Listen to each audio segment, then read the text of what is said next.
YouTube channel Bansal academy MP में आपका स्वागत है।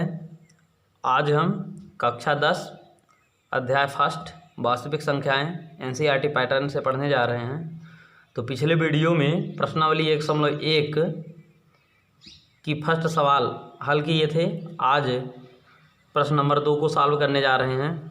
क्या है देख लेते हैं आगे। सवाल है, दर्शाइए कि कोई भी धनात्मक विषम पूर्णांक 6q+1 या 6q+3 या 6q+5 के रूप का होता है, जहाँ q कोई पूर्णांक है। मतलब q क्या है, कोई पूर्णांक होगा। अपने को ऐसा दर्शाना है या सिद्ध करना है कि कोई भी धनात्मक पूर्णांक हो, विषम पूर्णांक जो है 6q+1 हो या 6q+3 हो या 6q+5 की तरह का हो। तो हल कर लेते हैं। कैसे हल करेंगे ये देखिए। अपने को पता नहीं कि धनात्मक पूर्णांक कौन है, तो यहाँ मान लेते हैं। माना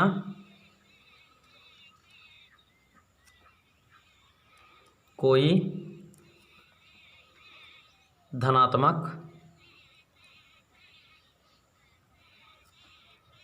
पूर्णांक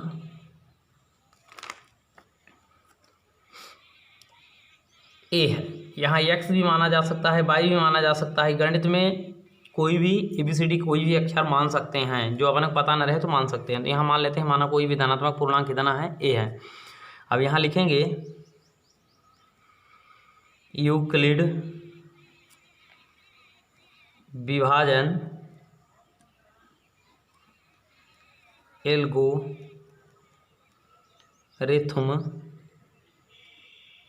द्वारा क्या होता है, a = bq + p×q+r, जहाँ 0 छोटा या बराबर r छोटा b से। इसका मतलब हुआ कि r का जो मान होगा वो 0 से बड़ा होगा लेकिन b से छोटा होगा। b क्या है, भाजक होता है। r क्या होता है, शेषफल होता है। ठीक है। अच्छा, सवाल में अपने दिया हुआ है कि जो विषम पूर्णांक है वो 6q+1, 6q+3 या 6q+5 होगा। लेकिन यूक्लिड विभाजन प्रमेयिका या यूक्लिड विभाजन एल्गोरिथ्म क्या होती है, a = bq+r। यहाँ r की जगह आप देखेंगे, ये जो r है सवाल में 1 दिया है, 3 दिया है, 5 दिया है। q सेम है, 6q है, 6q। तो मतलब आप समझ गए 6q दिया है अपने सवाल में। जो यूक्लिड विभाजन प्रमेयिका है इसमें bq आता है। मतलब जो 6 है वो किसकी वैल्यू है, b की। मतलब 6 की जगह किसका मान होगा, b का मान होगा। तो यहाँ लिख सकते हैं, चूंकि b = 6 इसलिए r = अभी पता चल रहा है b का, r का जो मान होगा, यहाँ से पता चलता है कि जो r का मान होगा वो 0 से बड़ा होगा लेकिन b से छोटा होगा। मतलब 0 हो सकता है, 1 हो सकता है, 2 हो सकता है, 3 हो सकता है, 4 हो सकता है, 5 हो सकता है, लेकिन 6 नहीं हो सकता, b से छोटा होगा। मतलब 6 दिया है तो 6 से छोटा पूर्णांक कौन सा होगा, 5 होगा। इसलिए 5 तक ही लिखेंगे। यदि b का मान 5 दिया होता तो r का मान 0, 1, 2, 3, 4 तक ही लिखते। क्योंकि b का मान 6 दिया है इसलिए 6 से छोटा पूर्णांक 5 होता है, तो r का मान 0 से लेकर 5 होगा। अब इसके आगे सॉल्व करते हैं। बहुत ईजी है और पेपर के लिए बहुत ही मोस्ट ये क्वेश्चन है।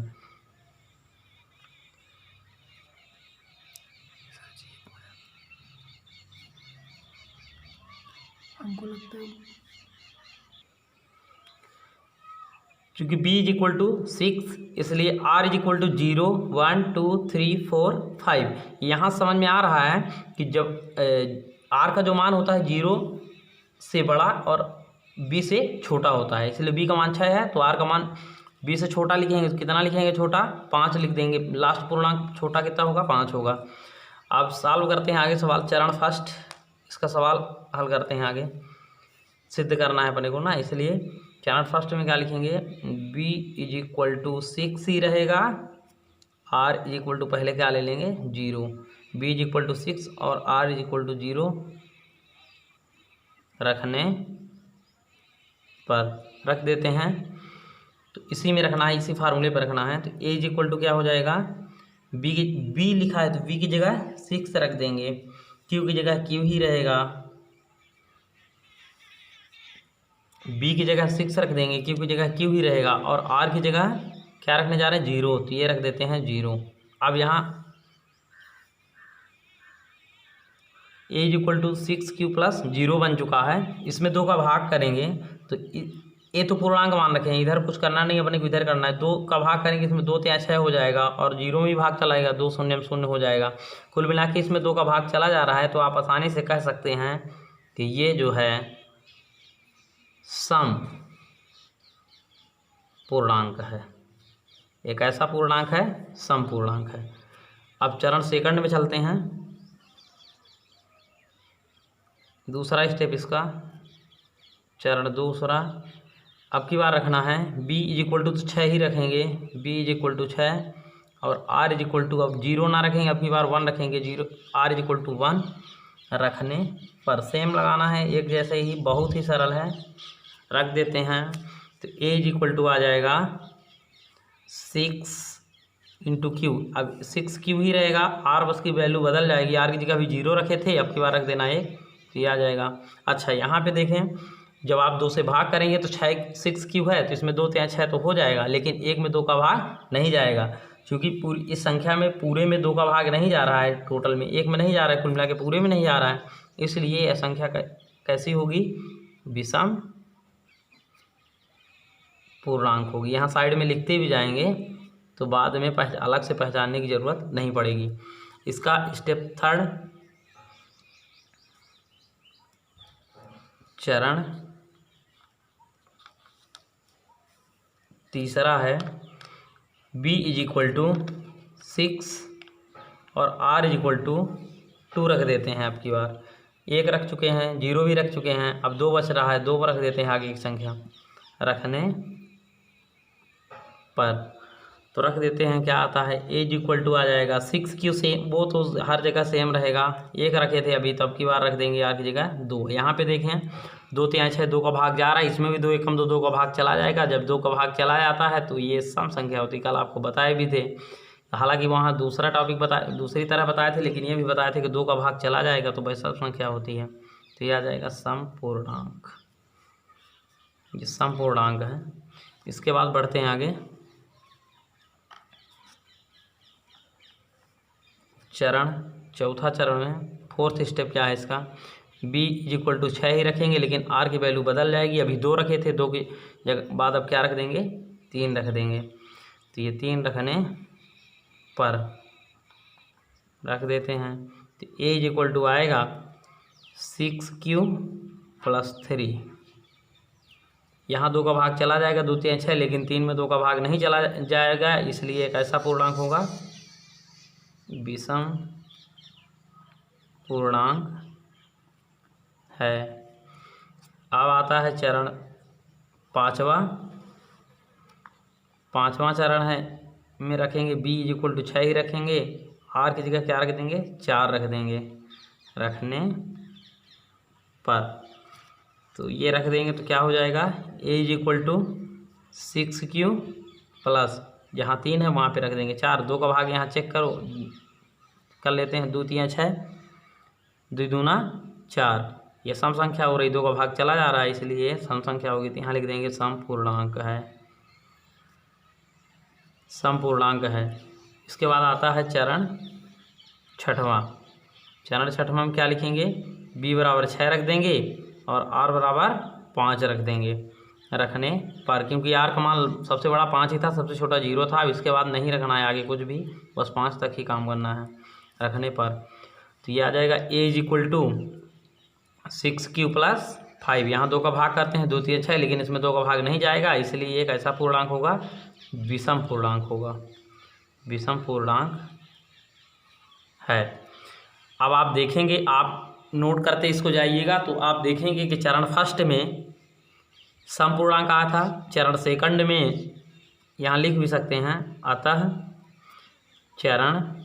चरण सेकंड में आप देखेंगे क्या आया था, विषम पूर्णांक आया था, और चरण फोर्थ में, चौथे में भी, ये चौथा रहा, चौथे में भी आया था a is equal to 6 q plus 3, 3 में 2 का भाग नहीं जा रहा था, इसलिए विषम पूर्णांक था, तो चरण चौथा व चरण छठवां छठवें चरण में भी विषम पूर्णांक आ रहा है, इसलिए चरण दूसरा, चरण चौथा और चरण छठवां से स्पष्ट होता है कि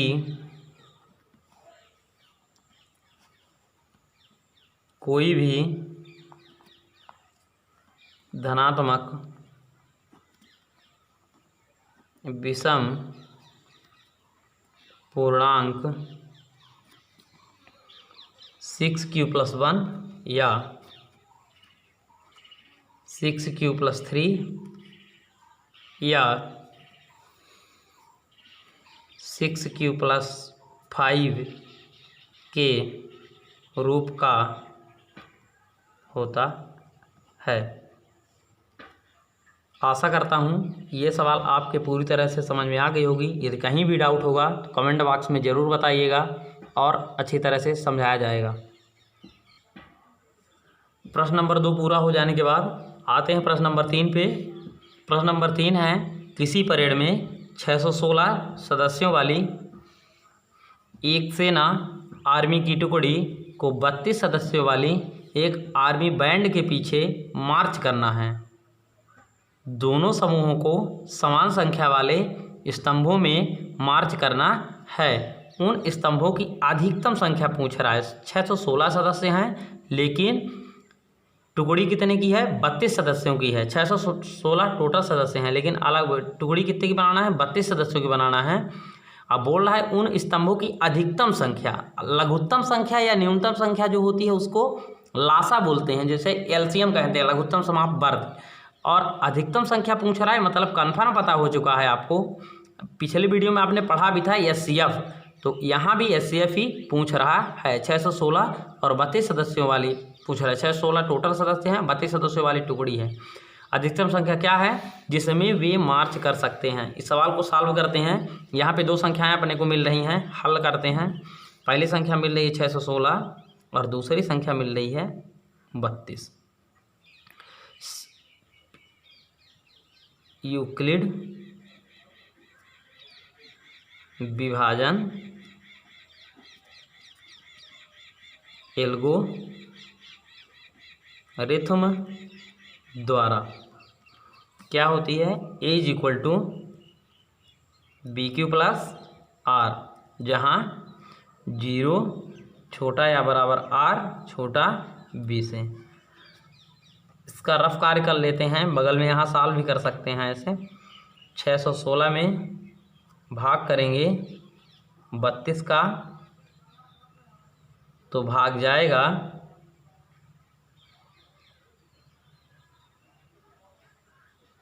32 से कम 32, ये घटा देंगे तो 11 में 2 घट जाएगा 9 आ जाएगा, और ये 5 में 3 घट जाएगा 2 आ जाएगा, और ये 6 296 आ गया, और ये 32 नहीं आएगा 288, घटा देंगे तो ये 8 आ जाएगा, और यहाँ पे सब 0 0 हो जाएंगे। शेषफल 0 अभी नहीं आया, पुनः भाग करेंगे 32 में ले जाएंगे, 8 का भाग करेंगे, 8 चौको 32,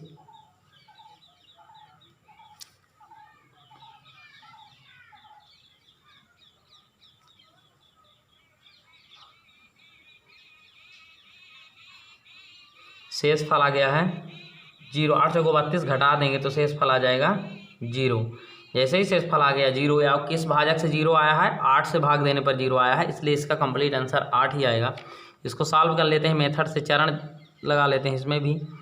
चरण फर्स्ट 616 बराबर 32 से भाग किए, कितनी बार भाग किए? 19 बार भाग किए।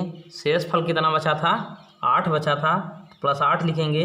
8 किसका मान होता है? R का मान होता है, मतलब R बराबर अभी नहीं आ रहा है 0, यहाँ लिख देंगे R ≠ 0। चरण सेकंड लगाएंगे,